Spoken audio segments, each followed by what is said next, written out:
Are you gonna give me orders? All right, well, we do have a final series of the day for you all. It's a best of 5 TVP. Starting off with the red Terran player. On the top left-hand side, it is INnoVation. Two players that are on an absolutely insane roll in the lower bracket, because both of them were dropped in the opening week, but here we are, both of them winning 5 series in a row. Who can go all the way? Bottom right side, our Korean Protoss, it is Zest. Now, Wadi, I do think this is going to be a better series than Zest versus Utermo, even though it was obviously exciting, right? It had its moments, but Utermo just has a very different approach, I think, to this matchup than INnoVation has. So I think there is a good chance we're going to see some longer games. I think there's a good chance we'll see a lot of Dark Shrines. But obviously, while I'm starting this sentence, Zest is proxying a gateway, or proxying a pylon, and will most likely proxy a second gateway here. I know we've seen him build a Dark Shrine close to this location, but if he would ever build a Dark Shrine here, I'm absolutely losing it. So I'm assuming that this is going to be a gateway. Yep, here he goes. Gateway goes down. And Zest's going to start this series off with some aggression. How to get this underway? Now, obviously, it's important for INnoVation to scout. Scouting the gateway would be fantastic. Then he can just build a command center on the high ground. SCV is awfully close, but that's not normally a path you would take, so I don't really blame INnoVation for not seeing this. Now, what I wonder about is INnoVation going to drop the CC low ground? The answer is yes, as the SCV is already in position. And this is where things get awkward, right? I almost feel that the moment the STV confirms what is actually happening on the other side of the map, you gotta make a very ballsy call, and that is canceling your command center immediately. It's always such a difficult call to make, but INnoVation, this is not his first rodeo. He should know that these are not command centers you will still be able to defend, because obviously something is happening, and yeah, it could be a proxy Stargate, but it's almost never a proxy Stargate, right? Like, what is Zest going to do? Is he going to Tempest Rush? No, he's not. This is most likely a proxy gateway, and this hits so quick, so hard, that I feel it's almost impossible to save that CC. Yeah, but he is going to have a bunker up, right? Like, there or thereabouts, the Adept shading through the bunker has just a few seconds left on it, 5 seconds to go. And there's a second SCV here as well. First shot onto the Marine. He'll delay the CC. Marine in the bunker. So it's still obviously tough to get the CC up because the Adept can sit behind, but yeah, I mean, with the bunker, at least you are holding the low ground to some extent. No, you're right. I felt like maybe he could have gone for a Zealot, but that's not something he wanted to do. I think that would have bought a lot of time. But Zest is going for a very different build. Now, obviously, with 2 Adepts, it's a little bit harder, but eventually that SCV will get the job done. That SCV really does not want to go to the other side. You can see INnoVation. Wow. I've never seen anybody complete a command center like this, but hey, it gets the job done. Well, that actually is amazing. I've never seen that. Like, tap, stop, and Roddy. Yeah, of course. 3 minutes and 13 seconds. I was like, he's a second behind schedule. But once again, okay, this is the Zest we have seen in previous weeks. That feels so ridiculous, but he's able to make magic happen with these super quick Dark Shrines. Now, obviously, he's going to be able to keep INnoVation busy for a little while with these Adepts, but I gotta say, Inno's defense so far has been excellent. Yeah, it's been really, really good. Like, yes, you lose a Marine here or there, but for the most part, he's kept on point. He's not been slowed down too much. And that's obviously a big thing, because if you get slowed down too much and then these DTs show up and you're behind your schedule, you're dropping mules to play catch up, then you're in trouble. That still, of course, could be the case. It will come down to scans, and he has just dropped a mule. It's getting dangerous. It is getting really dangerous. He is going to build an eBay now, and eBays do build rather quickly, but obviously Zest can delay this engineering bay from finishing up. I mean, INnoVation must be thinking what we're all thinking, and that is Dark Templars. I mean, we've seen so many of them in this tournament already. They're going to show up quick, Waddy. There is 1 scan available at this point. I'm going to keep a close eye on the Orbital Command, but it seems like INnoVation is saving his 1 scan. So he can actually build a missile turret now immediately after this. And turrets build pretty quick as well. It's going to be a little bit awkward, but he will have 1 more scan available. INnoVation so far is playing sick, man. This is perfect. This is how you deal with these kind of strategies. I'm not sure if he gets that Dark Templar, though. That scan was maybe a little early, but I still love it from Inno. Really well played. And now he has the turret up. It actually put him part of the wall off as well to stop these Adepts getting in more easily. This is why I'm an INnoVation fan, Roddy. You know, it's so sick. Like, everything here was perfectly lined up. You had no issues at all. The initial defense was amazing. I just know if I was trying to defend like that, I don't even want to try and explain the position I'd be in because it doesn't exist. Like, that's how bad it would be. I would be out of the game. So, yeah, why do you think really Zest sick. never made a Zealot out of his proxy gate? Do you think that would have slowed his adept down by that much? I don't know, really, right? Usually you get that Zealot and that slows down the bunker and makes it more harassable. Maybe it's just the way that his specific build works out with wanting to go DP. Dog quick. Yeah. I mean, this in the end was relatively easy for INnoVation. Obviously, he made a lot of correct calls, right? Getting that eBay, dropping the first scan, saving up some energy. This Dark Templar is going to fall as well, because after all of this, INnoVation, of course, went for the Raven too, knowing that it's very hard to move out against a Protoss player if you don't have a Raven. But this is kind of how I always felt, that as a Terran player, you can play against this stuff. Now, obviously, I shouldn't speak too early, because Zest is capable of magic, and then the moment that INnoVation moves out, so, oh my goodness, look at Inno, he's just going to pull the boys. He's actually pulling the boys from the natural. Wow. That's so sick. I mean, he's just saying, right, you know what? This has been an opening where you haven't really done much damage to me, all things considered. Do you have a way to defend this? I mean, this Hallucinate Phoenix sees the units, but he doesn't see the SCV pull. So here you go, INnoVation just straight across the map. Zest is trying to get into a Robo Bay. There'll be Zest nothing got off of nothing. that. Yeah, exactly. He's going to have a couple of Zealots with charge, which is cool and all, but there is a lot of DPS in all these Marines. The tanks are going to siege up, and the SCVs can obviously tank. A couple of auto turrets being dropped by the Raven as well. And even though the Zealots are getting a somewhat decent fight in the back of the army and 8 SCVs go down, there is still a massive army remaining for INnoVation, and Zest has absolutely nothing. Wow. That's that's crazy. That's just crazy. What a sick game by INnoVation, man. Honestly, I'm just like amazed, because I feel like this was such a clean defense against something that can so easily go so wrong. And he just handled every step of this without any issue, had an amazing follow-up that was completely the correct call. Amazing. Yeah, it almost feels like this is INnoVation taking a stand and be like, I hope you have more than Dark Shrine builds prepared, okay? Because I am not just going to roll over and drop mules and die within 4 or 5 minutes against your crazy DT openings or all your weird proxies. You better be capable of playing somewhat normal as well. Now, Zest might just be like, I can play normal and still build a Dark Shrine and then get Blink DTs and still make things crazy. Yeah, but that first game, that's going to be a little disheartening. And that is kind of what I felt that could have happened. Like, when I made my prediction that I thought that Hero Marine was going to beat Zest, this is kind of how I thought that things were going to look, right? Because I always see Gabe as a super solid player who scouts well, who sniffs things out. And obviously, you know, on any given day, that series could have maybe been different. But I was shocked to see how convincing Zest basically was in that entire best of 5. And it was a bit weird. It was a bit random. But hey, 3-0, that 3-0 scoreline doesn't really lie, right? But this is kind of what I imagined back then. It didn't happen. It did happen in the first game, so let's see what Zest has in store for us for the rest of this best of 5s, because maybe just 3-minute Dark Shrines, Waddy, that ain't going to cut it. Not if INnoVation defends like that. Not if he keeps that going. For sure. It's got to be disheartening, because that's just like, man, you know, last week I built a 3-minute Dark Shrine, I walked up the ramp and, you know, the game just ended. Yeah, they're not supposed to have an eBay. There's definitely not supposed to be any scans available. And why is there a Raven as well? Like, geez Louise, mate, how much detection does one man need? Why so, like, I almost feel like Zest looks at Inno, like, why so serious, bro? Like, it's like, man, I just wanted to have some fun, and you're just like ruining everything, buddy. Calm down. As in the top right-hand side, up 1-0, our red Terran player is INnoVation. Yay!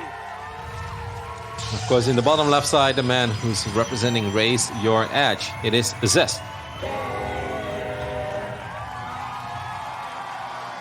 Everdream is, of course, a small map. It's probably the smallest one we have right now. Everdream will survive. I know we're getting very close to a new season on the ladder, and that means new maps. I think a lot of StarCraft fans are already very excited for it, and so am I. But Everdream is going to be one of the maps that did make the cut. It will survive for another season. So these games, they matter more than ever before. Because the map ain't going anywhere, buddy. Nope, it's sticking around, and we're going to get to see some more Everdream. I'm excited for it. I feel like we've been on this current map pool for ages, and I don't know if that's just because I've casted so much lately. That probably has something to do with it. Yeah, I'm just like, man, haven't we been playing like so many games on this? Yeah, but I This also map felt will- the same about the map pool before. Like, I don't even know which two Yeah. maps it were, but I was really sick of two maps. They were good maps, and I was like, man, I feel like I've been playing on this forever. Like, I understand the decision of keeping Eternal and getting rid of Purity and Industry. You know, from a pro gamer point of view, I really get it.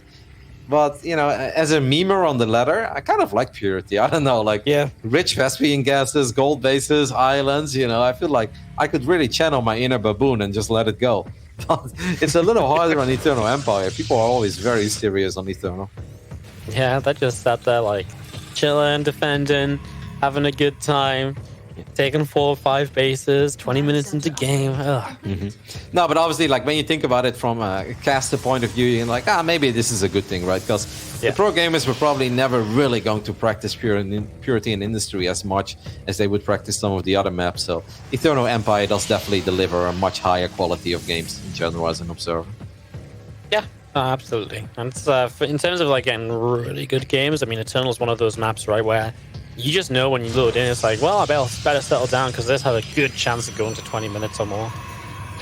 And we do see a quick Twilight Council, but we also saw Zest go for a quick Twilight Council against Uthurm on this map, and then it was just a traditional 3-base setup with a couple of Stalkers, and of course that quick blink, and then most likely the charges follow-up.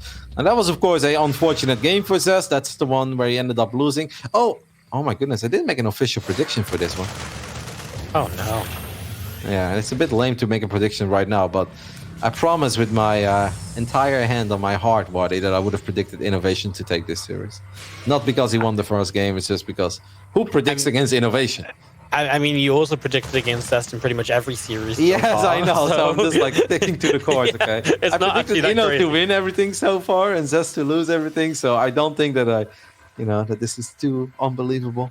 But I do promise that I predicted Inno, or I would have predicted Inno to win this, probably 3-1 or 3-0. All right, well, I'm with you as well. Like, I know we didn't say anything before, but I mean, like I said, I'm an Inno fanboy, but he really has just been playing great lately, and I feel like the series he loses kind of feel like off series, or they're always very close. And yeah, you talked me out of Zest last week against Hero Marine, Yeah. and I still believe like these DTs shouldn't work, and so far today they haven't. As this time we'll change it up going into that blink, but still obviously room for a Dark Shrine further down the road. Yep. He's getting the robo as well. So a couple of observers are obviously going to help out a lot if he knows what is actually happening. INnoVation is going for a very traditional mind drop opening, but we have seen that the Terran players these days, they're not the same Terran players as they were in 2018, right? Where they always YOLO that medevac in, no matter how many Stalkers are waiting, no matter if Blink is done, they just fly it in and close their eyes and hope they get a bunch of kills. No, these days, they're totally willing to just keep that medevac around. Put it above some airspace where Stalkers can't reach, and then it gets a little uncomfortable for the Protoss, because you want to get your Stalkers out on the map. You want to shave off as Marines if they do make a push, but at the same time, you need to worry about that medevac. INnoVation is now aware of the fact that it's already been revealed, and he will most likely just keep his medevac there. Yeah. No, well, he got baited by Zest. No, Zest, I feel like he could have gotten one more shot off, but that's still really good defense. That was well done by Zest, though. Oh my goodness. That's really nice. That medevac is so low now, it's unlikely to really get much of a chance to even drop this other wood of mine. So Zest doesn't even have to leave a Stalker there, which means all of his Stalkers can move across the map, and that's immediately one of the big things you look for. Just gone. It's disappeared. You know, that's not available to you any longer, so that's really frustrating. There's INnoVation again going Banshee tank and kind of looking like he wants to push early. Yep, but he's also dropping a command center at the front, so he's most likely, not going to pull all the voids this time. So it's definitely going to be a very different game than what we just saw on Nightshade. I like where Zest is going with his build. He's 9 workers ahead, which I think is a very healthy amount to be ahead. The only thing I don't like is that he doesn't have a Forge yet. I would love to see a Forge, or maybe even double Forge, if you know that INnoVation is playing a 3-base setup here. Yeah, for sure. Right, the 3CC kind of gives you that freedom to get out and, well, tech up a little bit, right? That's kind of what it says. It says the Terran player, he's going to be going up to 3 bases, so get ready for the longer game, and you can already make those decisions. He will drop one now. But yeah, definitely maybe could have done that a little sooner, as the Stalkers will try and buy some time here. INnoVation still has a strong army for pushing across the map, despite the 3CC, and he's going to pull a few SCVs with this. That's more than a few. Wow. That's a lot.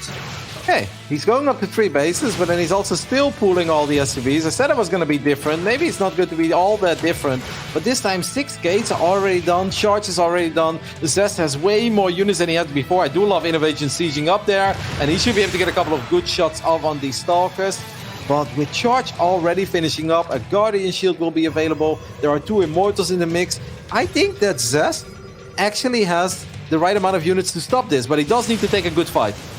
Yeah, well, let's see as the initials start coming in. The tank's not sieged up still as INnoVation just gets back. One tank surviving as it is the one that's sieged. It's still being repaired. Are you kidding me, Roddy? It's still alive. Oh my god, and all the Stalkers died there as well on the top side of our screen. Now 13 SCVs did go down, so that's obviously a bit problematic, but the tanks are still very far away. Zest, his Stalker count is incredibly high. I would love to see Zest go for a few more Zealots, because there are still a lot of tanks and not that many Marines. Come on, Zest. Maybe a couple Zealots, maybe? Yeah, definitely. We've got Charge. Charge is amazing against siege tanks. Oh, I can't believe this. I mean, that Immortal just got deleted as well, right? Which is even less more damage SCVs, Marty. More SCVs are being pulled. INnoVation, his TC was so fake, man. That's the fakest TC I've ever seen. This does allow him actually to get the tanks way closer to where things are going to get really dicey. The Cybercore will most likely fall. That Robo is going to fall. The Zest has 700 minerals in the bank. He needs to warp in units. Yeah, these 2 Banshees are just going to start killing this Immortal. So he's actually going to warp in Stalkers here because I guess he wants to defend the Banshees. Immortal just survives with super low HP. Well, here we go. Stalker's going to blink straight in for the siege tanks. See what they can do. There's a lot of splash damage going down across the board. The tanks are still in pretty good numbers. This Immortal walks into Marines, and Zest it's just got no army supply left. He's down 30 army supply in this fight. Waddy, he has lost 17 Stalkers already. Now he wipes in Zealots because he's forced to, because he lost his cybernetic score. Can these Zealots make magic happen? He doesn't really have the Immortals anymore. The Stalkers this time do not dare to get close. Oh, I really felt that Zest was in a really good spot. He still has money, and he can maybe still do this, because you look at the work account, Zest is rich, maybe with a couple of additional Zealots, right? As Zealots going to charge forward, and this time the tanks are actually doing a lot of damage to the Marines as well. Is INnoVation running out of steam? I mean, his army is massive. Zest has nothing. It seems like the answer is no. Zest, you have 1,300 minerals, but just no army. He had 6 gateways. And those 7 gateways. He did rebuild the Cybercore. I almost felt that since INnoVation is on 9 SCVs, like maybe hang in there a bit longer. Maybe try to spend that money. I don't know. No, I'm with you, right? Like, I actually think you said it, like, is INnoVation running out of steam? And yeah, he kind of was running out of steam, just Zest ran out of stuff a bit too soon.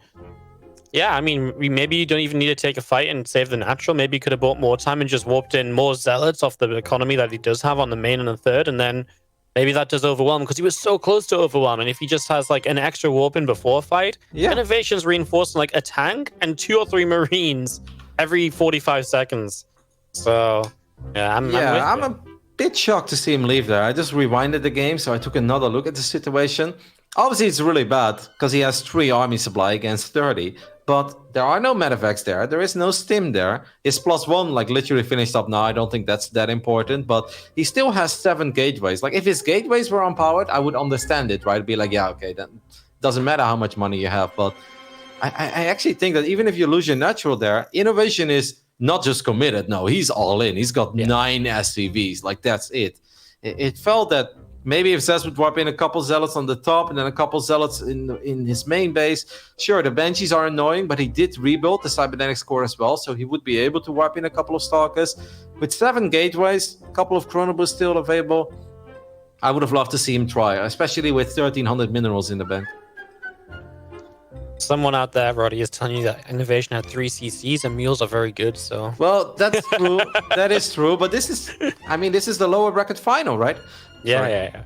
I mean, going down 0-2 is obviously a very big deal. This was not, for his tournament life, but this is really, I think, where you want to fight till the bitter end.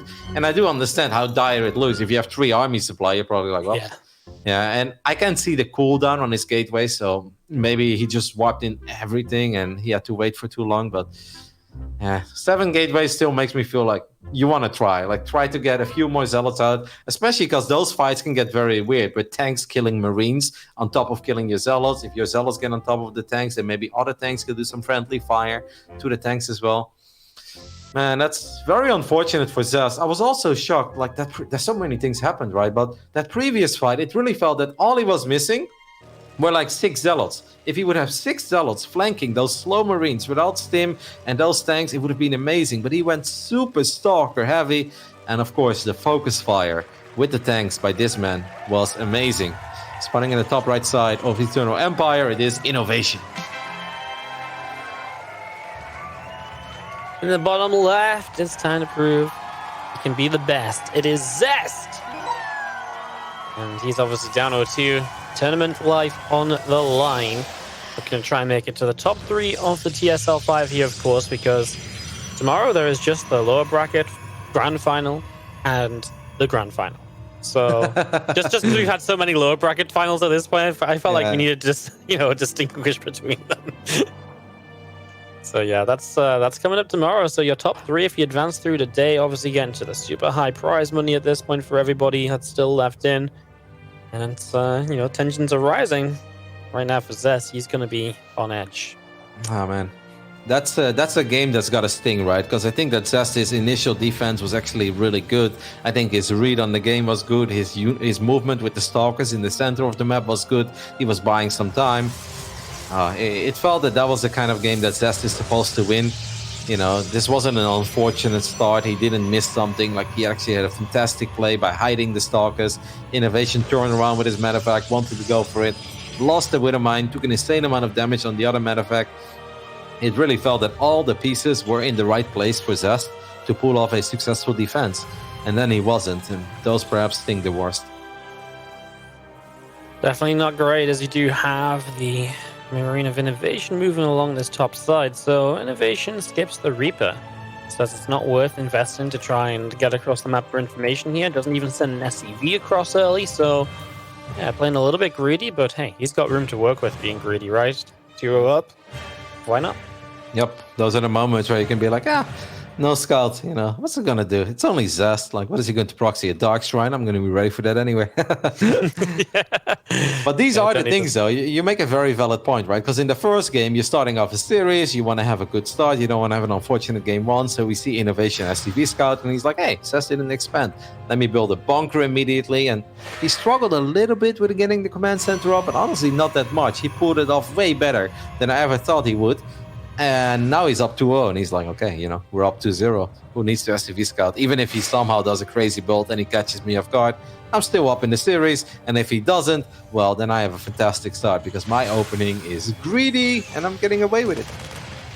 And he will get away with it here. Nothing from Zest to really punish. And actually, Zest is going to go Robo first.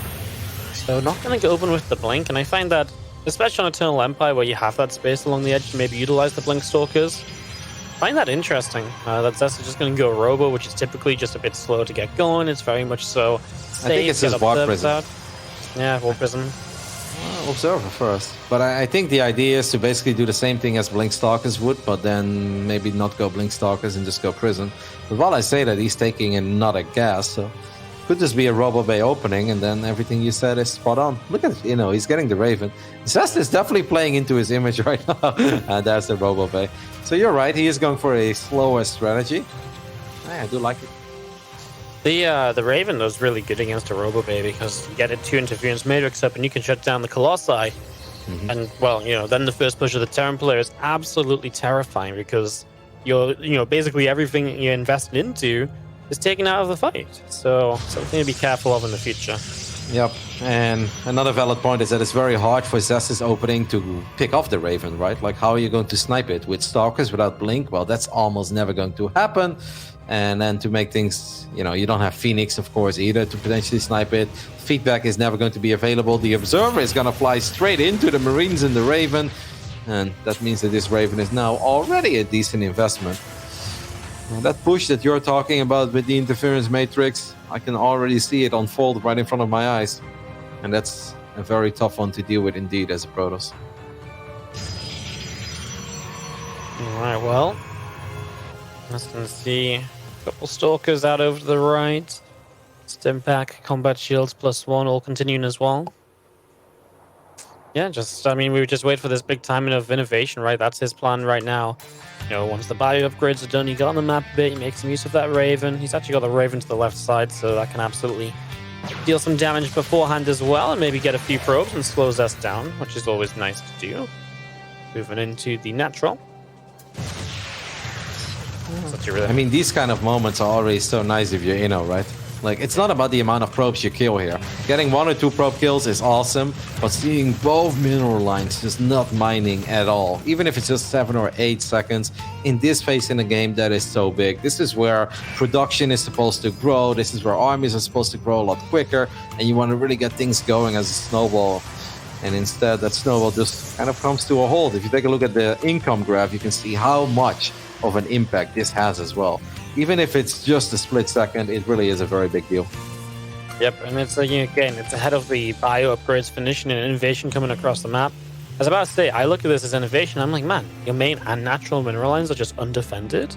I would try and drop here rather than just like a straight up push across the map. And he is going to go with 2 medevacts down to the bottom side. Now there is vision around the map for Zest to spot these and to get something of a response going, but yeah, I mean, there's obviously no blink here either, right? So it's the perfect time to be dropping, because even if you do drop and you get seen, you have so much potential to get out compared to usual.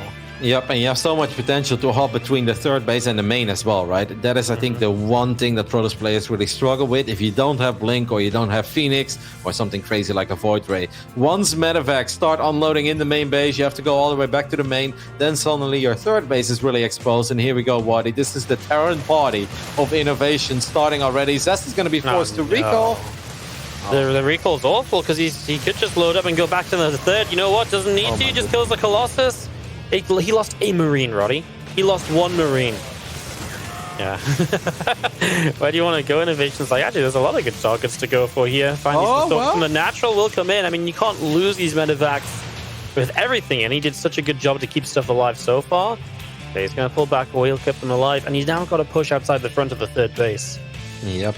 Now, there is still a spotter pylon for Zest on the bottom side, so you can maybe see it, but Innovation has a couple of Marauders here, and I was about to scream, Zest, please don't lose that Colossus as well, because losing one of them is already a big deal. Losing that spotter pylon also means that Zest at this point is supply block. There are no sentries in position to save this Colossus, and that means that Colossus goes down as well. Innovation does not show any respect to this Protoss army as he goes in super deep. In the end, the force field buys some time, but Wadi, the last Colossus falls as well, and this is just a disaster for Zest. Even though if he survives, he just lost all of his robo units, and he's forced to tap out. GG. Innovation is going to take it 3-0, and he steamrolls his way through today's lower bracket matches, because of course that's where he's been for a little while, and compared to last week, which was a real challenge for him, today was just like bop into the top 3 of the tournament. Yeah, must be nice. Lower bracket. You're like, some nerfs, maybe tournament live on the line, not once but twice. 3-0 against an amazing Polish Zerg player and one of the best Protoss players we've ever had. And then honestly, like, I hate the statement he didn't break a sweat. It almost felt like he didn't break a sweat in this best of 5. Like, maybe that second game, right? Everdream got a little close, got a little hectic, didn't look that good for him. But game 1 was super convincing, super clean, and game 3 as well. I mean, that's playbook Terran right there. That's how you play against a robo opening. He really utilized the strength of his build against the build of Zest. And Zest was just not ready for whatever Innovation was bringing today. We stand as one. Are